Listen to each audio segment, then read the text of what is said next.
Hi, I'm Dan Fry. I teach and do research in mechanical engineering. We're here at MIT in a student lab, and this is a place where young people come and build all different kind of vehicles, like the scooter that I just rode in on, bicycles, motorcycles, and cars. And I think what all these vehicles have in common is they're transforming energy in different ways. Take, for example, your car. You put gasoline in there, that's chemical energy. It gets burned in the pistons, that's thermal energy.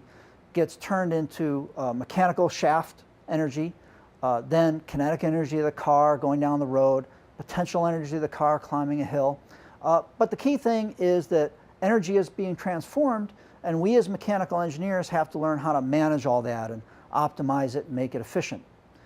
Now, in order to get started on the topic of this video, which is quantifying energy, we need a unit of measure. Now, the most standard unit of measure for energy is the joule, which is defined as a Newton meter. In order to make that more concrete, I like to think about, for example, an apple here. An apple weighs about a Newton, conveniently. And if I take this apple from a surface like this and raise it up by 1 meter, it has 1 more joule of potential energy than it had before. So there's an example of a everyday event, lifting an apple by a meter, and the amount of energy that was involved. Now, what I'd like to ask you to do is an exercise. Get together with your instructor back there in the classroom and with your classmates and think of a few more examples of everyday events and tie them to a unit of energy or to a quantity of energy. So as an example, let's say you wanted to talk about speaking on a cell phone. That would take some energy. But what I want you to do is when you come up with your examples, make sure that you've indicated the event clearly enough that you can say how much energy there was. For example, with the phone, you'd have to say, talking on the cell phone for a minute. So try to be a little careful, pick out everyday events, and make them vivid examples of a quantity of energy. So talk about that, and we'll come back to you after this break.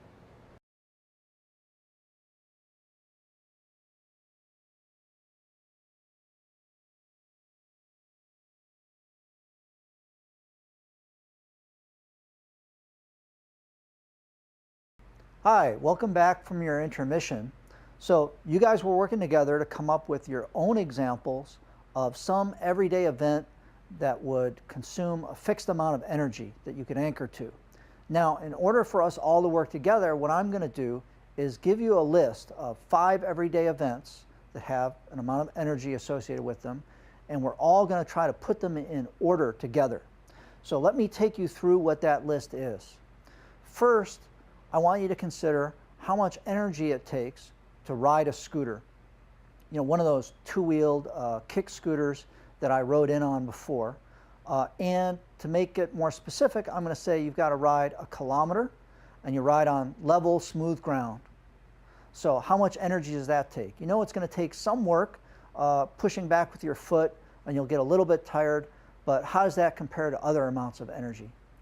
Now, the next one is another living thing involved. It's going to be a Canada goose.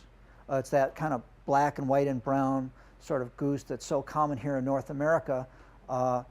If you need to think about some other bird, go ahead and think about that from your part of the world. But a Canada goose is a big old bird here. It migrates from north to south every season.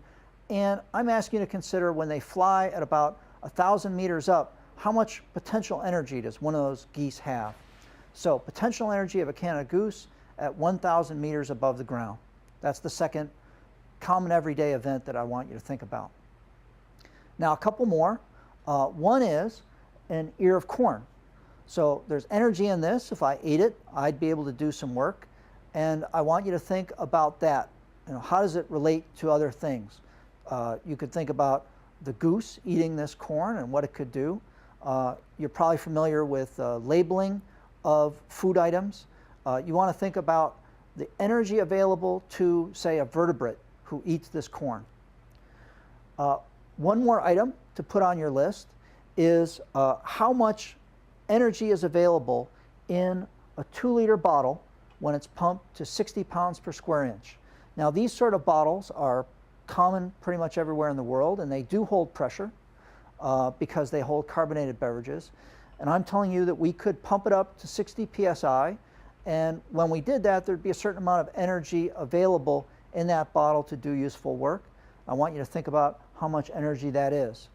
And the last one in the list of 5 is going to be the energy stored in the suspension springs of a car. We're going to go with a Honda Accord. And to be specific, it's how much energy is stored in one of those springs when it's compressed by 2 centimeters. So I have to give you basically the size of the spring and how much we compress it. That's a quantity of energy. So that's our list of 5 for the rest of the session.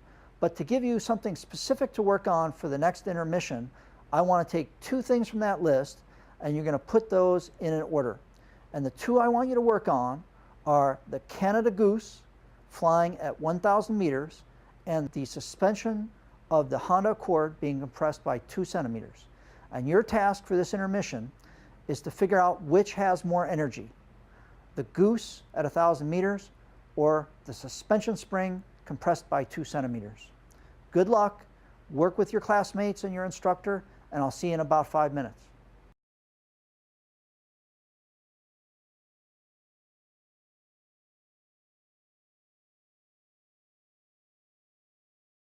Welcome back from that break in the video. I know you guys have been working hard on trying to estimate these quantities of energy and put these 2 events in order.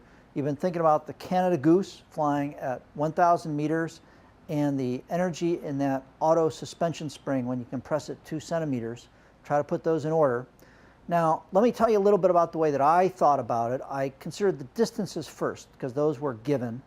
You had the 1,000 meters of height for the Canada Goose. That's straightforward. The 2 centimeters for the compression of the spring. Those are very different distances, right? That's a factor of 50,000. Big difference in the distances. Now, sometimes you can estimate energies by just multiplying a force and a distance. You know, as long as the force and the distance are in the same direction and the force is relatively constant. With the Goose, that's definitely true. And with the car spring, we're going to talk about it. So let's compare those forces now. Are they different by a factor of 50,000? For example, a goose, you know, how much does that weigh? Well, it's hard to know exactly. You could Google it. But the way I like to think about it is, how does a goose compare to something I know? Maybe I know what an infant baby weighs because I'm a father. So I think a goose and an infant are about similar in size.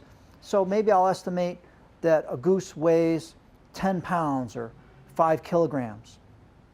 So I figure 5 kilogram goose, that's 50 Newton goose here on Earth, because acceleration due to gravity is about 10 meters per second squared. So I multiply those 2 and I get 50,000 joules. That's a lot of energy, I guess. Now, how does the energy stored in the suspension spring compare to that? Well, I've got to come up with an estimate of force. How much force does it take to compress the spring of a suspension? I think that's going to be hard to estimate, so let's go do a quick experiment out in the parking lot and see for ourselves how much force is involved. Okay, so we're out here in the parking lot to do a quick and dirty experiment. We want to estimate how much energy is stored in one of these automotive suspension springs when it's compressed by 2 centimeters. Now, this is what the suspension looks like inside the Honda Accord. It's a McPherson type. You've got a spring on the outside and a shock absorber on the inside. So that gives you an idea what's inside there. Now I'm going to set it down, and what we've got here is a meter stick attached to the wheel, and we see that the mark on the meter stick is at 31. That's where it meets the fender. Now when I climb up on the hood, I compress down that spring and the whole car moves downward, or this corner of the car moves down, and we get a reading of 34 centimeters. So my weight, about 1 kilonewton, is enough to move that spring downward by 3 centimeters. Or I should say actually that the fender moves down by 3 centimeters. The spring I wasn't able to observe directly, Because it's a little bit farther inboard than the fender, I think it's a little less than 3 centimeters. We have to make an estimate. Now, one of the other subtleties that you have to consider here is that I'm getting onto the hood of the car, and that's causing the spring to go downward. But in assessing how much energy is in that spring, I have to consider that the weight of the car is actually helping me to compress the spring. Now, this car weighs like 10 times what I weigh, but that's supported by 4 different wheels. So I want to say the weight of the car that's on this spring is maybe 400 pounds plus my 200 pounds, 600 pounds applied to that spring, compressing it by 2 centimeters. So 600 pounds of force caused a compression of 2 centimeters. Now, to compute the energy, you can't just multiply those 2 factors, because when I started to sit on the car, it took a lot less than my weight to begin the motion. In fact, what I need to do is integrate the whole area under the force displacement curve. So at the beginning, it takes a little force. The force goes up linearly up to 600 pounds, we estimated, and it's half the weight times the distance that we want to calculate, not the full weight, but half, because the shape of the area under the curve is a triangle. So we've made an estimate of the amount of energy in the suspension spring of the Honda. We came up with a number like 10 joules to 50 joules, and we decided that the Goose has a lot more energy than that at 50 kilojoules. Big difference there. Now what we want to do is organize ourselves. We're going to construct a number line, and we're going to put larger amounts of energy to the right and smaller amounts of energy to the left. And so I'm putting the Goose pretty far over to the right here and marking that with 50 kilojoules, and I'll put a picture of a Goose there. On the left side of the number line, I'm putting an image of the suspension of a Honda Accord and marking the amount of energy there. And now what we want to do is use this line to organize our thoughts. We are going to place another event on that number line now, put them in the right order. And the event we're concerned with here is scootering. Now we have to be pretty specific. We're going to say that the scooter goes 5 meters per second on level ground, smooth ground, not going uphill or downhill, and at 5 meters per second. And I guess we should be specific enough to say who the rider is, because that affects the rolling resistance and the drag. So let's say it's an 8-year-old girl. That's someone who might ride a scooter. So when a little girl rides a scooter for 1 kilometer at 5 meters per second, she gets a little exercise, she expends some energy, but how much? Is it as much as the Goose flying all the way up to 1 kilometer, or is it less than that? We're going to need to make some more refined estimates, and that's your task in the next break in the video. Please work to make an estimate of the energy and compare it to the Goose and to the automotive suspension and put it in the right place on the line.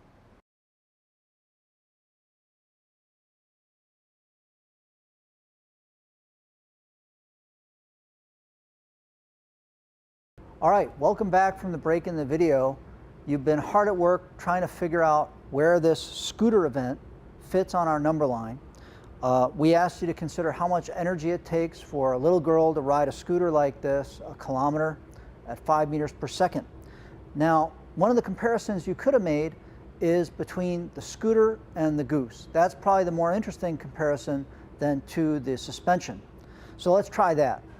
One issue is that you might try comparing the energies, again, by thinking about forces and distances. And since the 2 distances are exactly the same, the scooter goes 1,000 meters horizontally, and the Goose has to go the same distance straight up. You might just focus on the forces for the moment. We know how much a Goose weighs. We made an estimate of that. Now, how do we think about estimating the force on a little girl scootering along at 5 meters per second? Now, probably the dominant force seeking to slow down a scooter rider is aerodynamic drag. Now, aerodynamic drag is a force created as the wind or apparent wind goes over the body and the scooter itself. And there's a formula for this, and it is the drag force equals 1/2 rho v squared s cd. So let me go through those terms one by one. 1/2 is self-explanatory. The rho, that's the density of the air. That would be about 1 kilogram per cubic meter, in case you want to look that up. V is the velocity, we gave you that, 5 meters per second. S is the area that the person presents to the flow, and CD is the coefficient of drag. So one of the things you might try to do is figure out the drag force on the little girl scootering along at 5 meters per second. And the drag force is a function of the coefficient of drag and the area and the density of the air. And there are a lot of parameters to estimate and a lot of uncertainty. So you can power your way through it and you can get an estimate. But at this point, I really think that there is an alternative approach that you should try. What I would tend to do, and what I'd recommend that you do now, is think of a number of physical experiments you might actually do to assess how much force it takes to propel yourself on a scooter 5 meters per second and continue at that speed. So I'd like you to get together with the other classmates in the room and with your instructor and think of different physical experiments that would give you insight into how much force is actually involved here.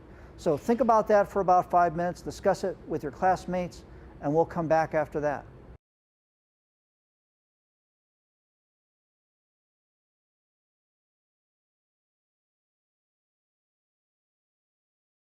Welcome back from the intermission. You've been working on thinking about different ways you could run an experiment to assess how much force it would take to keep a little girl on a scooter going 5 meters per second.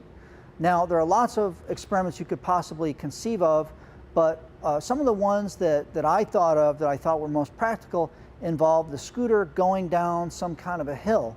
Now, I know that I said that the event was a scooter going along a horizontal surface, and therefore the energy would be put in by the little girl kicking and making the scooter move along.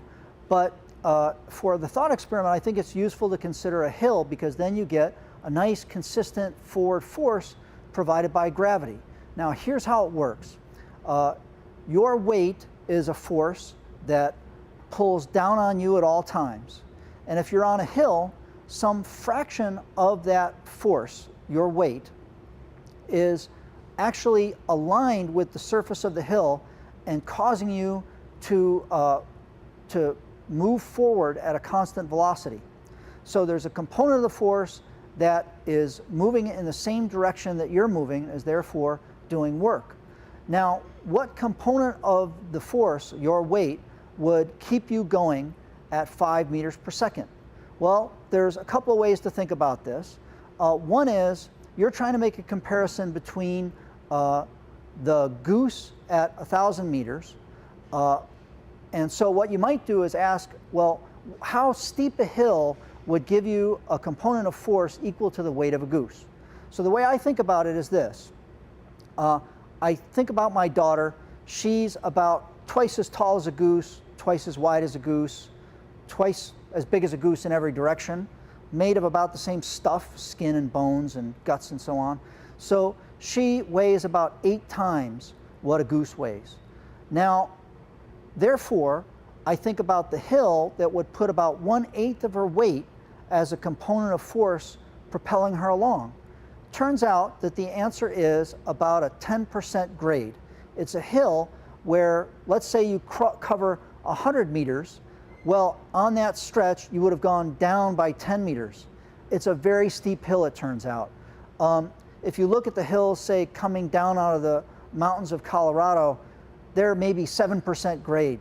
And they have big warnings to the trucks, you know, to get in low gear and watch the heat of their brakes. It's pretty steep. So I want to think about it a different way instead. I don't want to go down a hill with my daughter that steep. But already I've made a decision that I think probably the goose is going to take more energy than the scooter going horizontally. But I have an experiment we actually did. What I chose is, let's pick a grade of hill that will actually keep us going 5 meters per second. So we went out in our neighborhood and we found a hill that I estimate is about 5% grade. And we did some measurements to check on that. And now we have little girls scootering down that hill. We made a bunch of marks on the pavement 5 meters space between each. Here comes Paige. And we measured how long it took each of those little girls to go 25 meters. We measured the time, and we could see that on that hill, each of those girls was going about 5 meters per second. So now we know a 5% grade hill is enough for a little girl to go 5 meters per second. And we know that on a 5% grade, about 5% of their weight is going forward. And 5% of the weight of a little girl is a lot less than the weight of a goose. It's maybe a third the weight of a goose. So at this stage, we have enough data to put that event on our number line.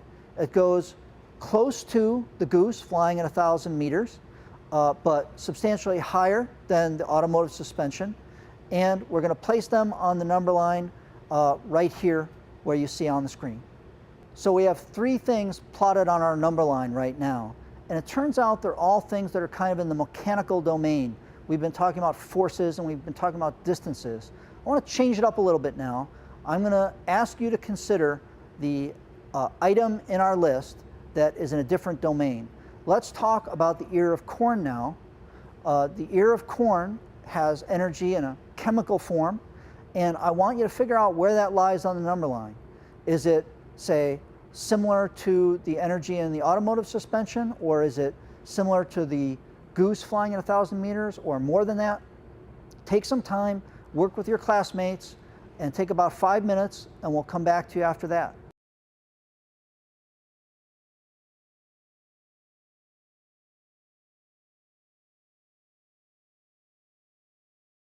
You may have been thinking about the ear of corn based on some things you've learned about counting calories.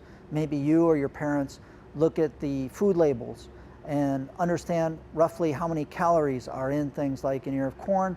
And I came up with an estimate of like 100. And if you do a little Googling, you'll find numbers that are in that range. Now, one thing that's potentially confusing is that you'll read about a definition of a calorie. And a calorie, in terms of thermodynamics, is the amount of energy that's required to heat up a gram of water by a degree Celsius. Now, what's confusing is that these dietary calories that are labeled on our foods, those are actually 1,000 calories. Dietary calories are kilocalories. So if you put those 2 pieces of information together, you've got 100 calories, dietary calories, in an ear of corn, and the definition of what a calorie is. You find that you could take an ear of corn and use it to heat a kilogram of water by 100 degrees Celsius. So imagine taking a liter of water, that would weigh about a kilogram, and heating it up from almost freezing cold to almost boiling hot. That's what an ear of corn could do. Now, you want to be able to think about this and compare that amount of energy to something mechanical, like the scooter and the suspension spring in the Honda Accord. So it's important to understand that a calorie is actually 4 joules. There's a conversion that you have to do. So what we find is that taking that last conversion into account, the ear of corn is 100 dietary calories, which is 100,000 calories, which is 400,000 joules. That's like 500,000 joules. That's a lot of energy. It's way more than anything else that we put on our list so far. So we're going to put the ear of corn on our number line here way over at the right, and understanding that we're crossing a lot of distance here with these numbers, let's say that this number line is in a logarithmic scale. So each unit is not an amount of energy, but a multiplying factor of energy. So we put the corn on the list, and we've got just one more item now. The corn was in the chemical domain. Let's do the 2 liters of compressed air at 60 psi. Your job is to figure out how this amount of energy, which is in the fluid domain now, fits in with all these other kinds of energy that you've been considering. Take about 5 minutes, talk to your instructor and your classmates there, and see if you can come up with this estimate. It's probably the hardest one, but don't worry, you'll find different ways to come up with an estimate.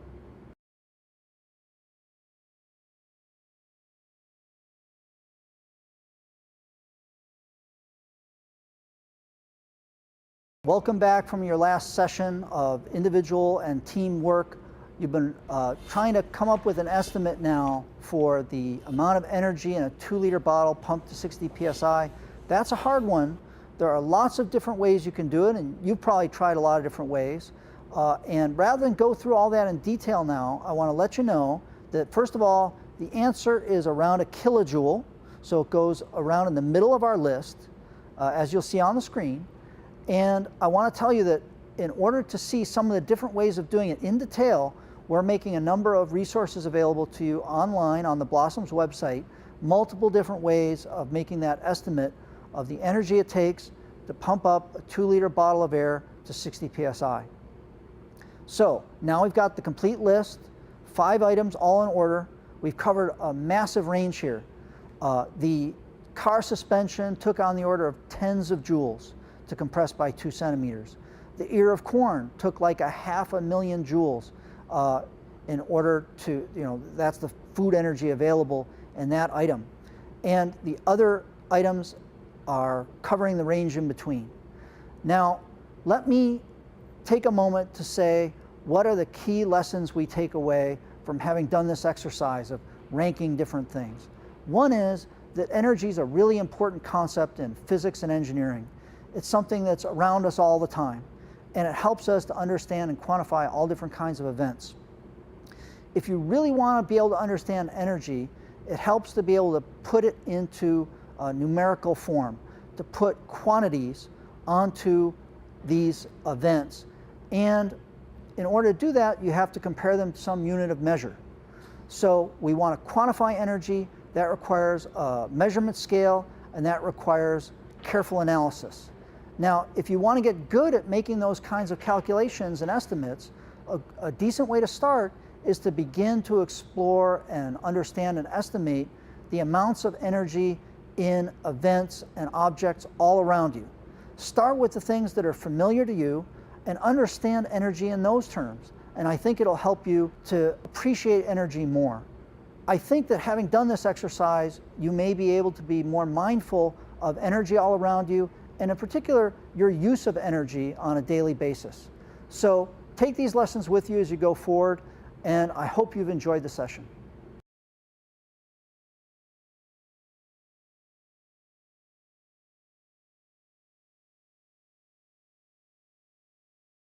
Hi, welcome back. I'm Dan Fry, and welcome to the Teacher Guide segment. I'm just going to talk you through a few pointers on how to deal with the breaks in which you're interacting with your students in the classroom. So in the first segment, I talked about energy, and I gave the example of a joule being the energy in an apple when you lift it by a meter. And I asked your students to come up with some additional examples and gave them some guidance about how specific you'd have to be to tie a daily event down to a unit of energy. So I think that's one of the things you'll really want to focus on. The students will mention events like doing a slam dunk in basketball, or say driving a car, and they'll put that up as an example of energy. But in many cases, these will require a few more details to be specific enough. So you might have to say,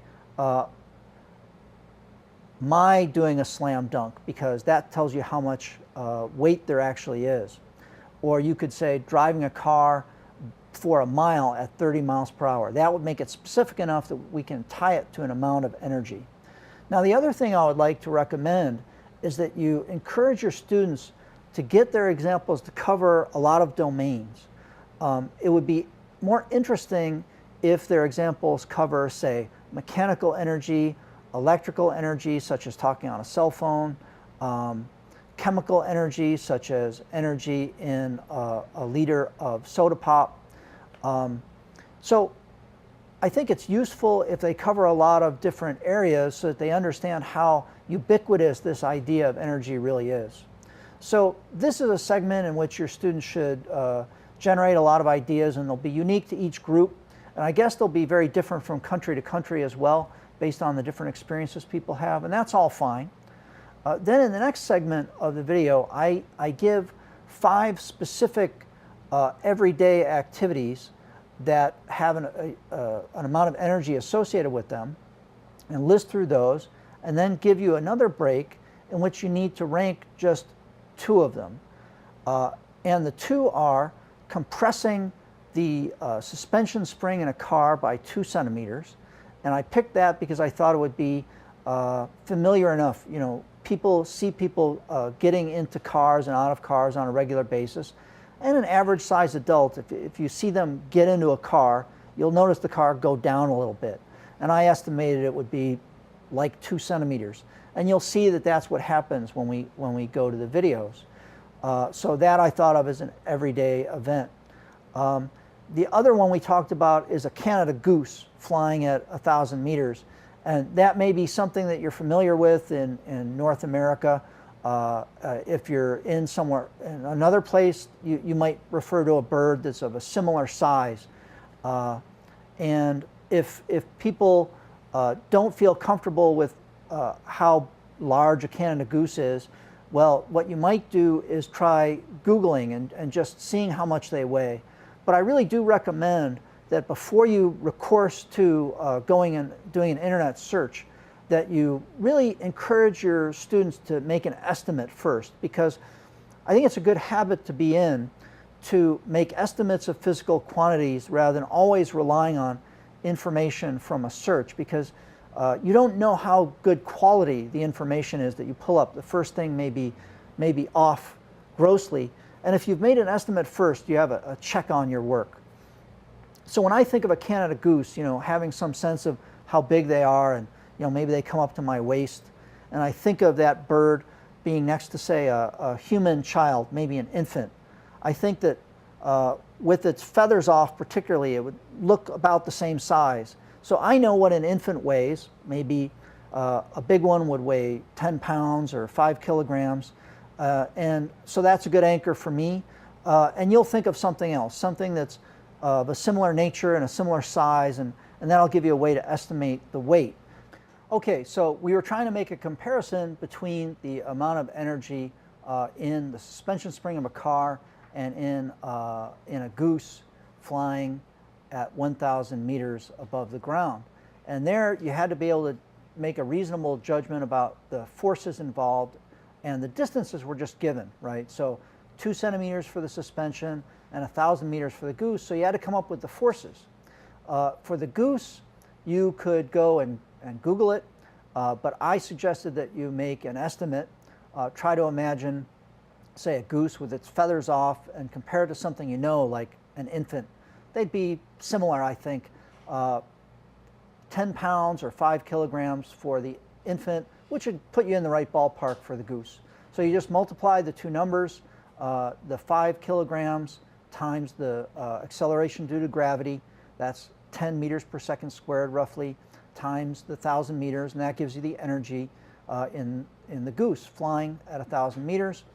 Compare that to the automotive suspension, larger force but much smaller distance, and you get the ranking. It doesn't come out very close at all. There's a wide gap between them, maybe a factor of 100 or more between the energy in the spring and the energy in the goose. Now in the next segment we add one more event and try to put it on the line. Is it more than the goose? Is it less than the goose? Is it more than the suspension? You know, we try to put them in order.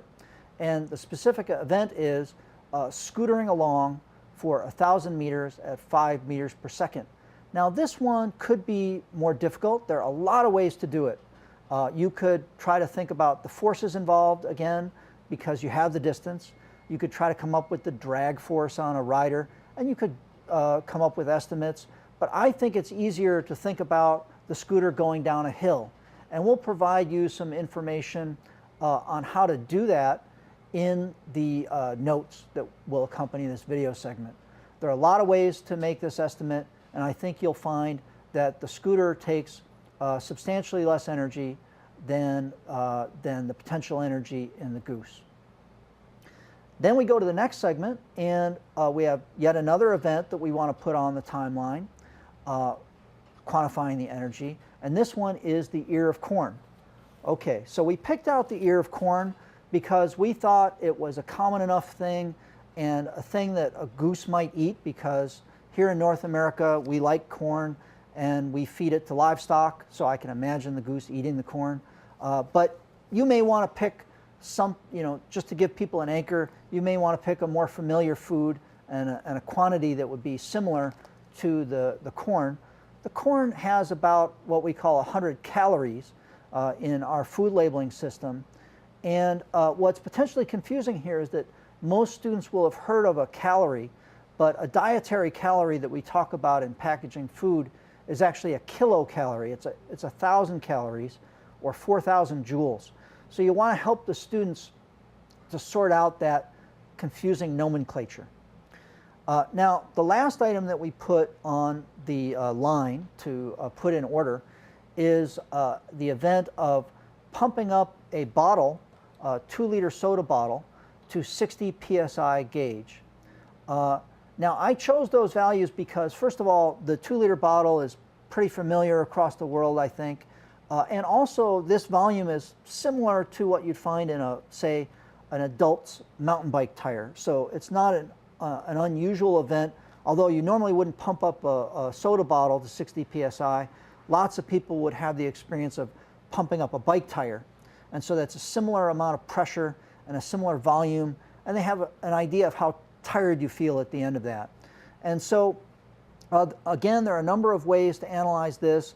You could go back and make an analogy with the spring, because it is, in a sense, something that can store energy being compressed. But you'll find some ways to make this estimate and put it on the line, and you'll find that it's quite a lot of energy, about a kilojoule in that bottle.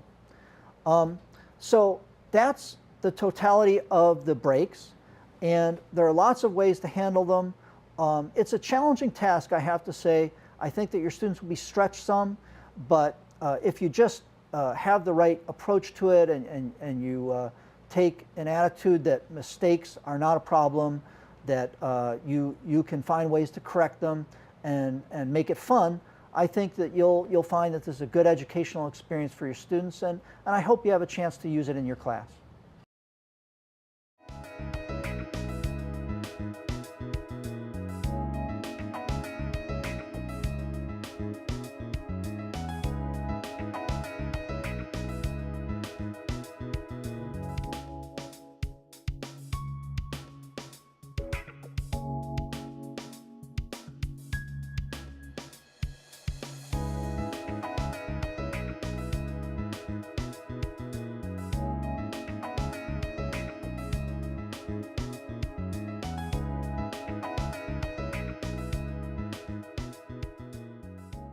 So as an example, let's say you wanted to talk about speaking on a cell phone. That would take some energy. But what I want you to do is, when you come up with your examples, make sure that you've indicated the event clearly enough that you can say how much energy there was. For example, with the phone, you'd have to say, talking on the cell phone for a minute. So try to be a little careful, pick out everyday events, and make them vivid examples of a quantity of energy. So talk about that, and we'll come back to you after this break.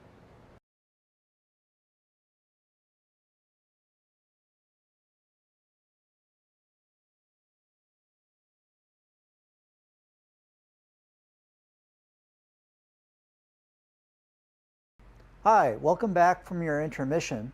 So you guys were working together to come up with your own examples of some everyday event that would consume a fixed amount of energy that you can anchor to. Now, in order for us all to work together, what I'm going to do is give you a list of 5 everyday events that have an amount of energy associated with them, and we're all going to try to put them in order together. So let me take you through what that list is. First, I want you to consider how much energy it takes to ride a scooter. You know, one of those 2-wheeled kick scooters that I rode in on before. And to make it more specific, I'm going to say you've got to ride a kilometer, and you ride on level, smooth ground. So how much energy does that take? You know it's going to take some work pushing back with your foot, and you'll get a little bit tired, but how does that compare to other amounts of energy? Now, the next one is another living thing involved. It's going to be a Canada goose. It's that kind of black and white and brown sort of goose that's so common here in North America. If you need to think about some other bird, go ahead and think about that from your part of the world. But A Canada goose is a big old bird here. It migrates from north to south every season.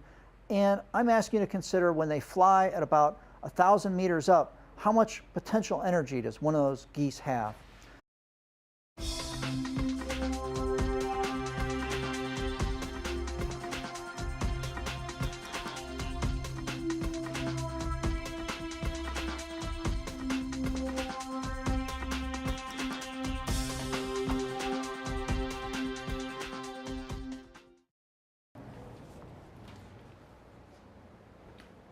Hi, I'm Dan Fry. I teach and do research in mechanical engineering. We're here at MIT in a student lab, and this is a place where young people come and build all different kind of vehicles, like the scooter that I just rode in on, bicycles, motorcycles, and cars. And I think what all these vehicles have in common is they're transforming energy in different ways. Take, for example, your car. You put gasoline in there, that's chemical energy. It gets burned in the pistons, that's thermal energy. Gets turned into mechanical shaft energy, then kinetic energy of the car going down the road, potential energy of the car climbing a hill. But the key thing is that energy is being transformed, and we as mechanical engineers have to learn how to manage all that and optimize it and make it efficient. Now, in order to get started on the topic of this video, which is quantifying energy, we need a unit of measure. Now, the most standard unit of measure for energy is the joule, which is defined as a Newton meter. In order to make that more concrete, I like to think about, for example, an apple here. An apple weighs about a Newton, conveniently. And if I take this apple from a surface like this and raise it up by 1 meter, it has 1 more joule of potential energy than it had before. So there's an example of an everyday event, lifting an apple by a meter, and the amount of energy that was involved. Now, what I'd like to ask you to do is an exercise. Get together with your instructor back there in the classroom and with your classmates and think of a few more examples of everyday events and tie them to a unit of energy or to a quantity of energy. So potential energy of a Canada goose at 1,000 meters above the ground. That's the second common everyday event that I want you to think about. Now, a couple more. One is an ear of corn. So there's energy in this. If I ate it, I'd be able to do some work. And I want you to think about that. You know, how does it relate to other things? You could think about the goose eating this corn and what it could do. You're probably familiar with labeling of food items. You want to think about the energy available to, say, a vertebrate who eats this corn.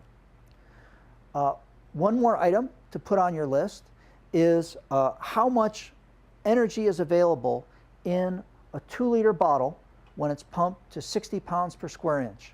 Now, these sort of bottles are common pretty much everywhere in the world, and they do hold pressure because they hold carbonated beverages. And I'm telling you that we could pump it up to 60 psi, and when we did that, there'd be a certain amount of energy available in that bottle to do useful work.